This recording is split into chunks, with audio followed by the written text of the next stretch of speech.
அம்மா நம்மளை கையில தூக்கி முதல் முத்தம் கொடுத்தது அம்மா. நம்ம பிறந்த உடனே நம்ம அழுவுறத பார்த்து முதல்ல ஆனந்த கண்ணீர் வடிக்கிறதும் நம்ம அம்மா தான். நம்ம வளர்ந்ததுக்கு அப்புறம் நம்ம அழுத போதெல்லாம் நம்மளை சிரிக்க வச்ச முகமும் அம்மா தான்.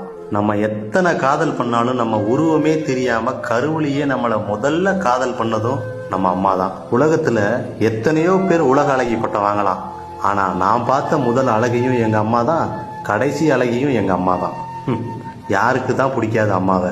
அப்பா வந்து நம்மளை அடிச்சு அதட்டினாலும் ஓடி வந்து என் பிள்ளைய அடிக்காதீங்கன்னு தடுத்து, வலிக்குதாப்பா அப்பாவை அடிச்சு போடலாம் விடு அப்படின்னு சொல்றதும் நம்ம அம்மா தான். பசினா என்ன அப்படிங்கிற வார்த்தைக்கு அர்த்தமே தெரியாம வளர்த்துனவ தான் நம்ம அம்மா. பிள்ளைக்கு கறி குழம்பு செஞ்சு தரணும் அப்படிங்கிறதுக்காக வாரம் முழுக்க காட்டு வேலைக்கு களை வெட்ட போன காசையெல்லாம் சேர்த்து வச்சு ஆசை தீர சமைச்சு தருவா அம்மா. அதுலயும் குழம்புல இருக்க கறியை பூரா அரிச்சு நமக்கு போட்டு அவ கஞ்சியை மட்டும் குடிப்பா. அந்த